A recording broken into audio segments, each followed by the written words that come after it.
Assalamualaikum warahmatullahi wabarakatuh, sahabat motivator Banua dimanapun Anda berada semuanya.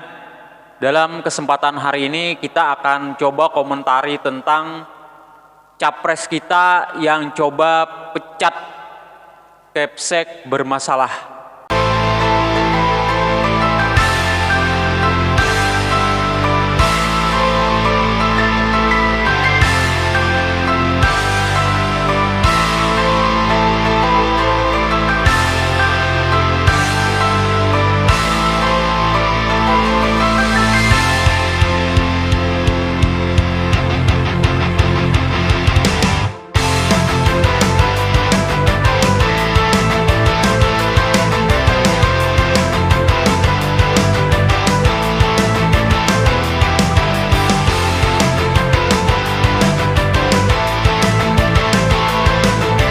Sahabat Banua semuanya, baru kemarin saya ada nonton berita ya di TV. Jadi salah satu capres kita saat ini yang sudah resmi dicalonkan oleh Partai Demokrasi Indonesia PDI Perjuangan, yaitu Pak Ganjar Pranowo. Nah, dia dengan tegasnya menegaskan untuk siap memecat kepala sekolah dari sebuah SMA yang disinyalir si kepala sekolah ini melakukan pungutan terhadap siswa dan orang tua siswa, maksudnya untuk membangun sebuah musola. Walaupun dalam beberapa pernyataannya juga kepala sekolah ini membela diri, mengatakan bahwa dia melakukan pungutan terhadap orang tua siswa itu berdasarkan sukarela mereka. Artinya mereka, orang-orang tua ini sudah ikhlas untuk mewakafkan uangnya itu untuk pembangunan musola tersebut. Nah, namun kalau kita melihat peraturan dari sisi peraturan pemerintah, karena ada tim kan yang diturunkan ke sana untuk meneliti apakah yang dilakukan oleh Pak Ganjar Pranowo ini sudah tepat, menggertak ataupun ya sudah memecat. Saya kurang tahu kelanjutan dari kasus itu. Cuma dikatakan oleh tim ini apa yang dilakukan Pak Ganjar itu sudah tepat, karena memang sekolah itu tidak boleh melakukan pungutan terhadap orang tua siswa apabila pungutan tersebut ditentukan batas jumlah uangnya berapa, kemudian ditentukan waktunya dan untuk apa dan seterusnya. Nah, cuma kita yang lebih ingin kita sorot di sini adalah bagus kalau kita berbicara tentang pemimpin daerah ataupun pemimpin dalam skala nasional di masa yang akan datang itu bersikap lebih tegas lagi kepada khususnya kalau kita berbicara dunia pendidikan ya. Kepala sekolah itu adalah salah satu pionir yang menggerakkan gimana sekolah itu mau berkembang ke depannya. Dan anak buahnya pun nantinya akan bekerja dengan bagus juga, karena mereka akan mencontoh apa yang dilakukan oleh si Kepsek ini. Nah, berbicara tentang Pak Ganjar ini bukan dalam rangka endorse ataupun saya dukung-mendukung tentang salah satu capres atau apapun ya. Saya tidak ada kaitannya dengan dunia politik, masih tentang pendidikan. Yang kemarin-kemarin saya juga bahas tentang Pak Anies, dan saya juga bilang bahwa untuk Pak Prabowo saya kurang tahu, karena memang jarang disorot gitu tentang visi beliau tentang masalah pendidikan, saya kurang tahu gitu. Nah, hari ini saya coba remind saja tentang track Pak Ganjar itu di 2017 itu pernah beliau memecat 2 orang Kepsek yang tersangkut masalah dana BOS, kemudian masalah pungutan untuk masalah seragam siswa ya.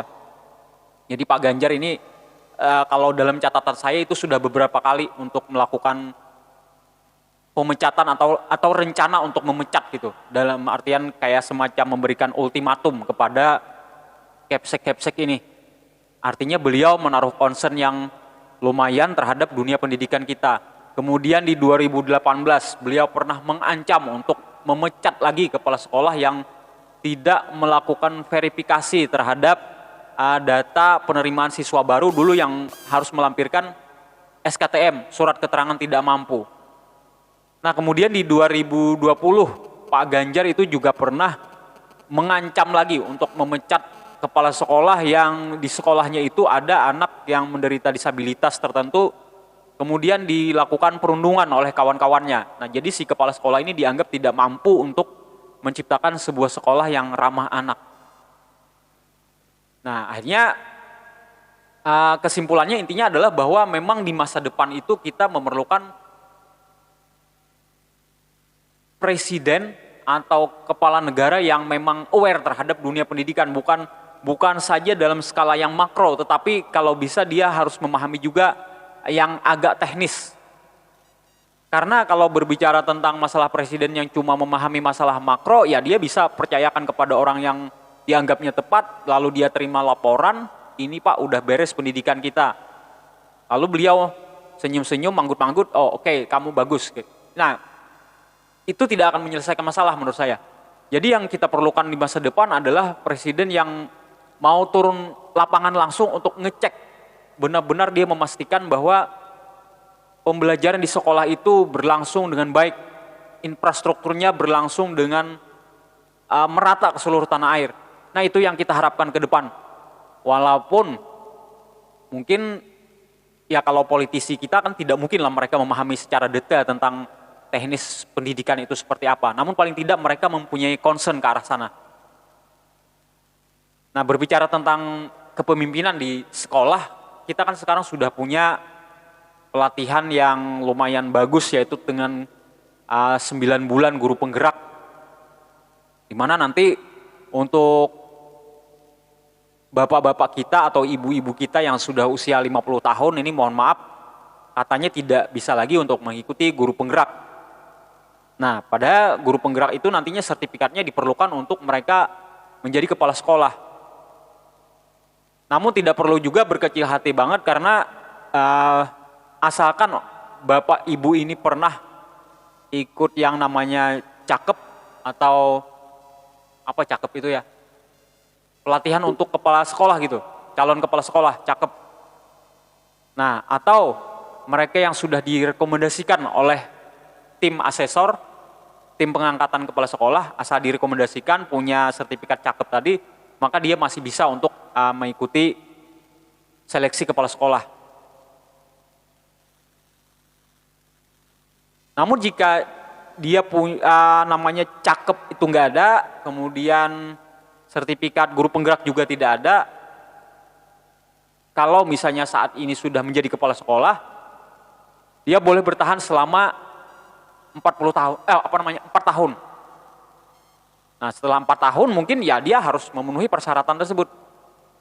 Kalau yang sekarang sudah Kepsek juga masih bisa untuk 16 tahun lagi.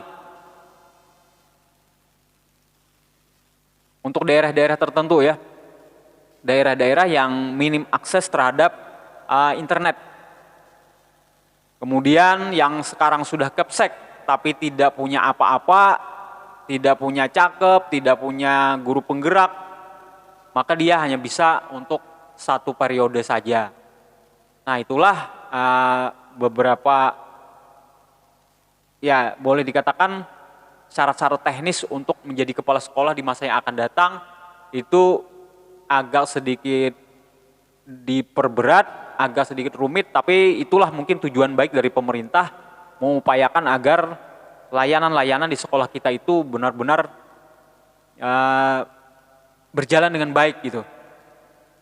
Nah, seperti yang juga dititipkan oleh Pak Nadiem Makarim bahwa ke depan kepala sekolah itu jangan lagi bersikap seperti penguasa sekolah. Tapi dia harus menjadi seorang pelayan katanya. Jadi semakin tinggi posisi seseorang, justru dia akan semakin melayani. Itu harapan Pak Nadiem Makarim dalam sambutan beliau.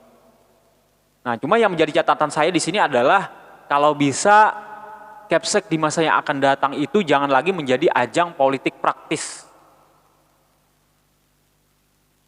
Saat ini kita mendengar bahwa banyak sekali di daerah-daerah itu kepala sekolah ini dimobilisir oleh kekuatan tertentu yang memang mungkin mereka ada ambisi untuk mencalonkan diri jadi pemimpin daerah. Nah, karena kepala sekolah ini kan jumlahnya banyak, dia akan dimobilisir. Dia punya bawahan-bawahan lagi kan, akhirnya dimobilisir untuk mendukung salah satu calon tertentu. Nah, biasanya kalau diawali dari cara-cara seperti ini, harapan kita untuk membuat kepala sekolah ini berjalan secara profesional itu agak susah. Kenapa? Ya pertama dia sudah terikat dengan kekuatan tertentu tadi yang kasih akses kepada dia untuk mungkin ya bisa bertahan lebih lama menjadi kepala sekolah atau ingin memilih lokasi sekolah yang dia inginkan. Kemudian ya si calon kepala daerah ini pun dia juga punya ambisi untuk membuat pencitraan kan, untuk membuat pencitraan dekat dengan kepala sekolah, kemudian peduli dengan pendidikan, ya pencitraan seperti itulah. Dan itu memang kadang-kadang itu memang diperlukan untuk sebagai ajang promosi diri. Nah, kemudian harapan kita berikutnya adalah untuk pemilihan presiden yang akan datang, karena kita sudah memasuki tahun politik di 2024 ini, kita berharap bahwa seluruh bangsa Indonesia itu memilih capres yang benar-benar paham dengan dunia pendidikan, dan kalau bisa dia menjalin komunikasi yang bagus dengan Kepsek ini, karena dia adalah pionir penggerak di sekolah-sekolah yang tentunya akan sangat berkaitan dengan harapan pemerintah sekarang yang ingin meningkatkan SDM secara besar-besaran di tahun-tahun mendatang. Semoga tayangan ini bermanfaat dan menginspirasi banyak orang bahwa kepala sekolah kita adalah penggerak-penggerak masa depan. Billahi taufiq wal hidayah. Wassalamualaikum warahmatullahi wabarakatuh.